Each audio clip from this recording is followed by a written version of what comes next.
came to the US on my student visa to start nursing school in August of 2016. I had been to the US twice before, but both times it was for Disney World, so it was like as a tourist. And I loved the country, I loved the candy, I loved the experiences I had. And I thought I had somewhat of a good grasp of what I was getting myself into. But pretty early on, like I would say the first week, I just felt exactly like this. What have I done?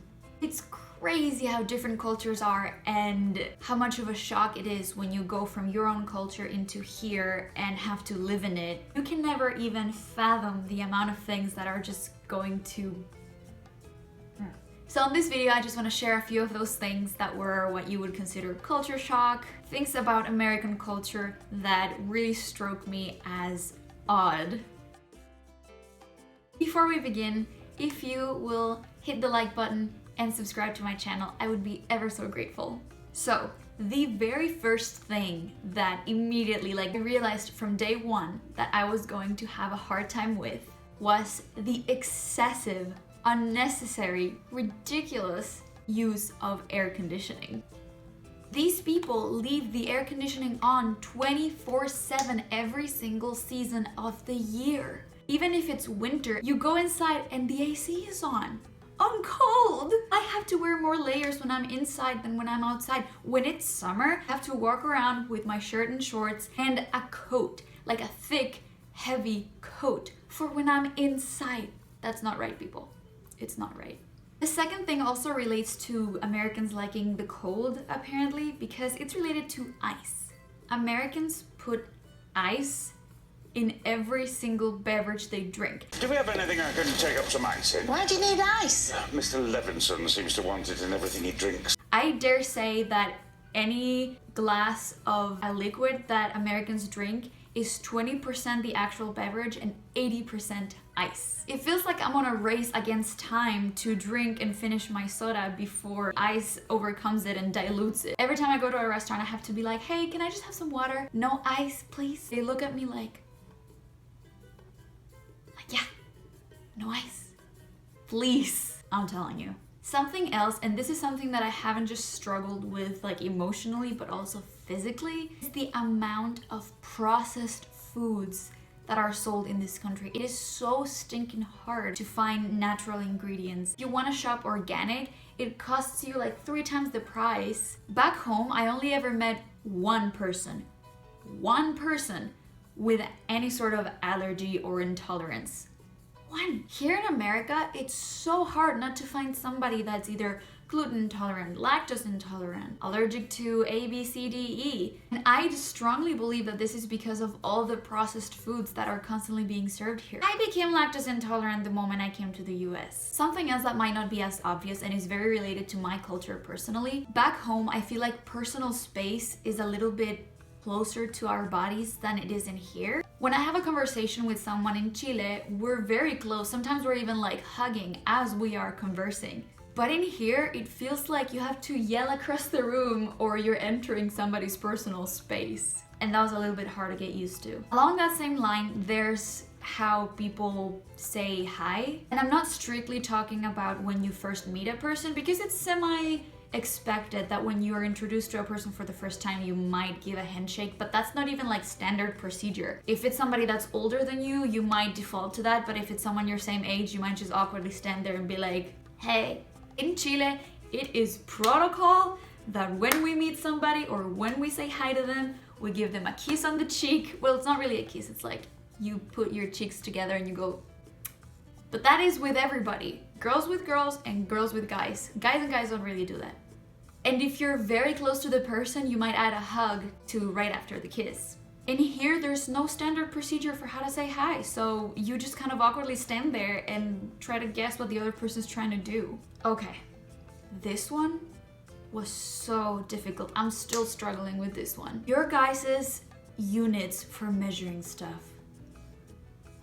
The metric system is so easy to understand. You have 1 millimeter, you have 10 millimeters, that makes a centimeter. You have 100 centimeters, you have a meter. You have 1,000 meters, you have a kilometer. It's linear, it makes sense, it's harmonious. Why don't you people use it? I even had to make a little note to like be able to say this because it's so counterintuitive and redonkulous. So you have 1 inch, and 1 inch is like 2 something or 3 something centimeters. So like this is your smallest unit, and then you have to make fractions of that unit in order to have something smaller. So like with millimeters, you have the smallest unit is that big, and then a centimeter is this big. So you can like, it's perfect.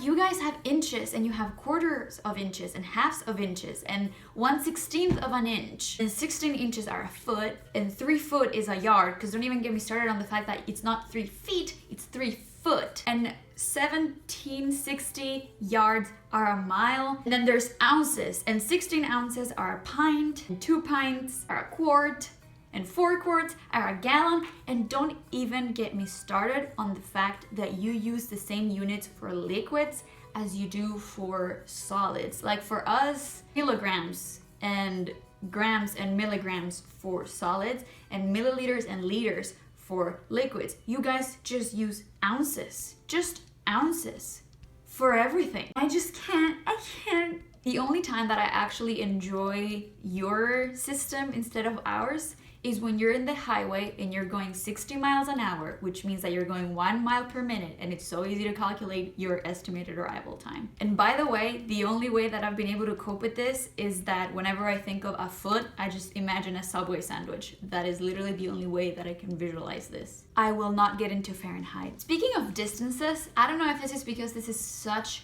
a ginormous country, but it seems like traveling distances here are so significant compared to travel distances where I'm from. In Chile, if you tell me that it's going to take me 20 minutes to get somewhere, I'm thinking, man, that is far. But in here, it's like estimated travel time 45 minutes. Oh, that's close. Yeah, totally ridiculous. Something else that I still can't handle is taxes. I don't even want to talk about it. Okay, health insurance. Oh my goodness.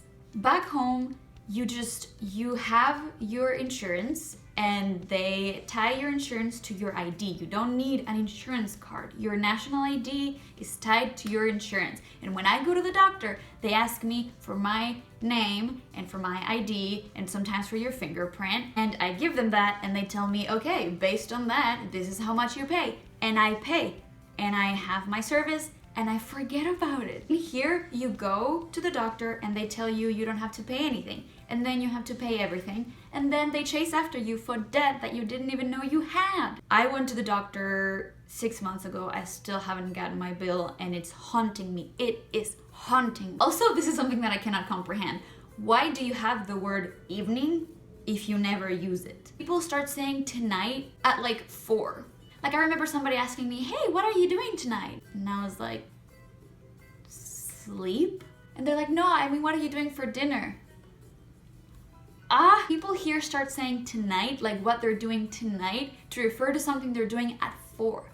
That's not night. That is the evening at most. And that is something that highly distresses me, because people will ask me for my plans for tonight, and I'm thinking 8 and they're thinking 4, and that's just not working. In the nursing world, I realized that people use what is called military time, which is basically a 24-hour clock instead of just a 12-hour, and they call it military time, and it's this huge deal, and you better get used to military time. You know what I call military time? Time. We're just used to using normal 24-hour time in Latin America, and it's not that big of a deal.